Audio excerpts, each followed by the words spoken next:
there's a whole part on that details, yeah, looking at our shadow. And I think this is a lot of, I mean, there's the book that came out with Deepak and Marianne and Debbie Ford, but a lot of authors these days speak about this part of looking at our shadow and embracing that. Well, yes. In dark times. Yes, indeed. And if I may say so, you know, Deepak Chopra and Debbie Ford and Marianne Williamson's book about the shadow is a good one, but actually I don't think it tells the whole tale. Yeah. I don't think that they really look at how fully literature and myth and legend has talked about this descent into the self and how vital it is and how deep it goes and how powerfully revivifying it is, how it's like finding a new self. They don't talk about that because actually their book is too short. My next book, which will be out in January, is in some ways it takes them on about this shortfall, because I don't believe that they've looked at the role of the shadow self in all its fullness. But you know, we can agree. Can you tell us just a little bit about that? Yes. Deepak and his fellow people are very wise, but they don't, for instance, go into detail about the descent into the self and what one will meet there. They don't, for instance, look at the whole business of confronting one's moral failings and seeing that we must move beyond them. But perhaps greater than that is that Jung had an idea of the animus and the anima. And these are figures. If you're a man, this is supposed to be a female figure. If you're a woman, this is supposed to be a male figure, that one will meet when one descends deep into the self, that will act as a guide. And this guide is there to help each of us reclaim our own energy and our own power. Because if we're men, we will perhaps have tended to repress certain softer aspects of ourselves, stereotypically, the female aspects. And if we're women, we will have been encouraged to repress the more strident male aspects. But in so doing, we've said farewell to some really powerful parts of ourselves that need to be reclaimed, moderated perhaps, but definitely reclaimed. Now this exists throughout literature, throughout myth. There's 3,000 years, well, if we include Gilgamesh, there's probably 4,000 years of examples of meeting this strange figure, the animus or the anima, which Jung, thank goodness, managed to identify for us in modern times. And it is absolutely essential to our successful transition of this difficult realm, that we know what this figure is and work with it. And I think without that, the job is only half done. Without that, the job is simply a matter of meeting one's anger and letting go of that. Well, that's fine, but I think there is more to the story than that. And as I say, there's in January, my book, which will be called Opening Up to Synchronicity, will take on that challenge. Not with the idea of showing anybody to be wrong, but with the idea of saying, look, there is more wisdom here and we need to dig just a little deeper. Otherwise we can't understand what it's trying to tell us. Right. So can you give an example with somebody that has anger? When that person gets to the point where the anger comes up, what is for you the next step to go further and further in this process to see this possible monster? Or? Well, yes, you know, in some ways it is a possible monster, because when we're in the grip of anger, or when we're surprised by our own anger, when we're not in charge of our emotions, when we're surprised by it, the emotion, anger, is running us, rather than we being in charge of the emotion. And that's a sort of big red flag, and it could be anger, it could be sadness, it could be depression, it could be denial of depression. When we find these things bubbling up again and again, it's an invitation to look deeper. And most people don't look deeper until their anger gets so bad that they wind up in court because they've hit somebody. Or they repress themselves and they're numb from life and they're just not living their potential. Oh, that's exactly it. And people self-medicate with alcohol, with Right. drugs, with all sorts of things in order to avoid meeting themselves. And so they're only living half a life because the strongest part of themselves is pushed down. Now, in literature, this descent into the self is always regarded as being both perilous and absolutely essential.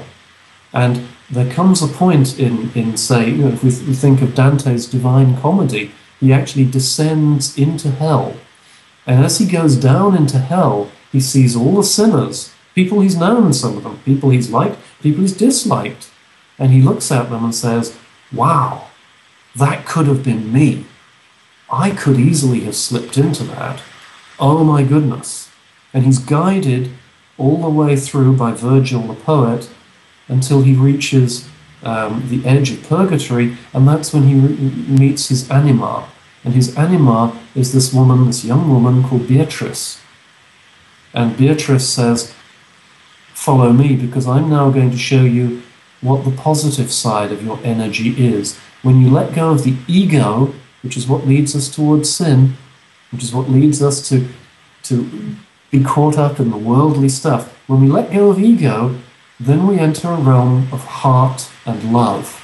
And Beatrice says, come with me, because heaven has different levels too, she says. And when you get to the highest level you're capable of, it will be unconditional love. Unconditional love, remember Cinderella? Mm-hmm. As in she has unconditional love even from someone who's dead. Mm-hmm. And that's exactly what happens to Dante. I mean, the Divine Comedy is one of the most important books that nobody's ever read. And it's incredibly important because it's telling us about the soul's journey to rediscover its full value. You move from the realm of ego to the realm of loving people from the heart, because everyone deserves love and respect. No matter how badly they treat us, they still deserve love and respect. Now, that's a difficult message. It's a message that Nelson Mandela put across beautifully in South Africa when he came to power. He said, no revenge, no recriminations. We're going to have to learn to love each other because we're all in this together, my friends. But to take his own words, how are you the captain of your soul going through this descent if you haven't met that and cannot even, because I guess when you're in this descent, there's like falling, it's like, whoa, and you have to, what do you tell yourself when you're in that place, because you're not yet the captain of your own soul. You don't know that. You haven't reached a point where you're at that level of relating to things. Well, that's a really good point, because that's the way many people experience it. They experience it as free fall. And that's what it is if you don't know what's coming. But the whole point about literature is that it's there to prepare us for what's coming. Mm-hmm. It's there to say, look, you're all going to have a dark night of the soul. You're all going to tumble into chaos at some point in your life. It's going to happen. You can choose to pretend it's not there. You can choose to give in to it, in which case you'll wind up in a mental institution or in jail.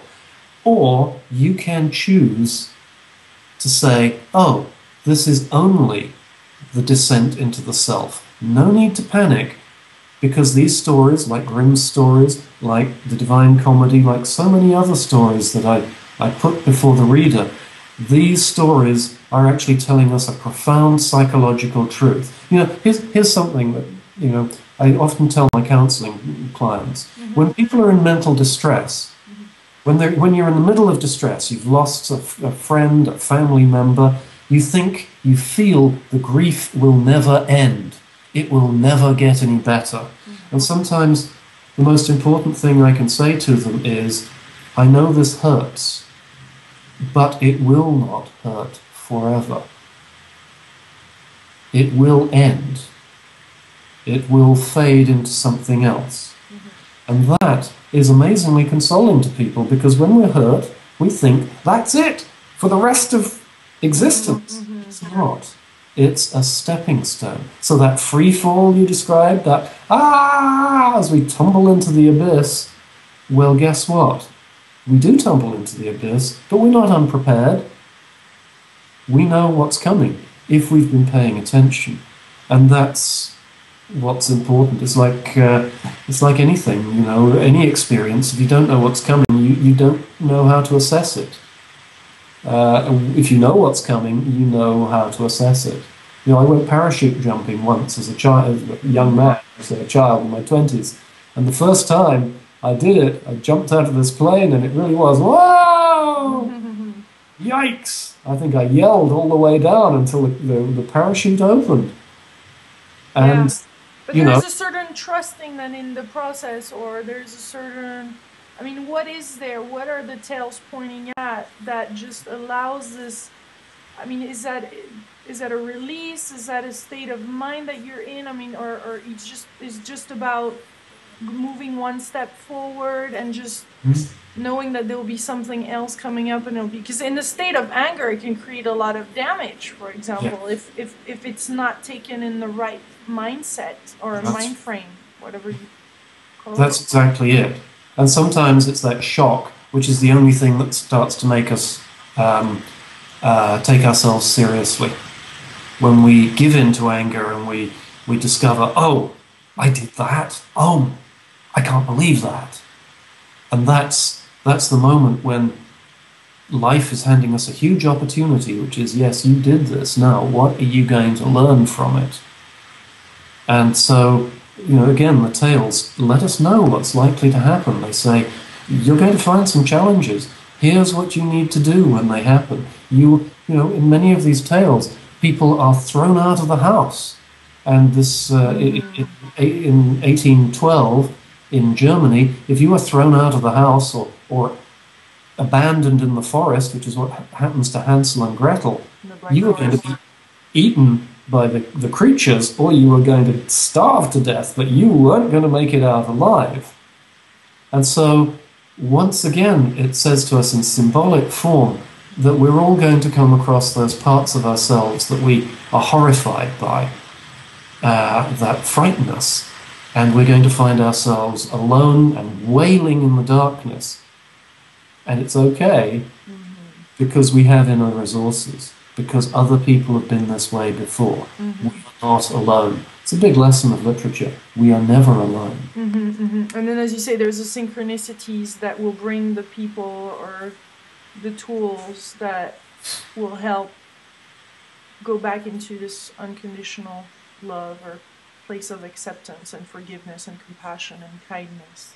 Yes. In fact, there's a very strong case to be made for, you know, difficult times really are a blessing sent from heaven, as my neighbour, who's an ardent Catholic, would say. You know, difficult times really are one of those occasions when you find the true measure of who you are. It's a great gift, and we should cherish these difficult times and look for what's good in them, what can come from our hearts, rather than say, oh, I'm so unlucky, this always happens to me, and succumb into depression.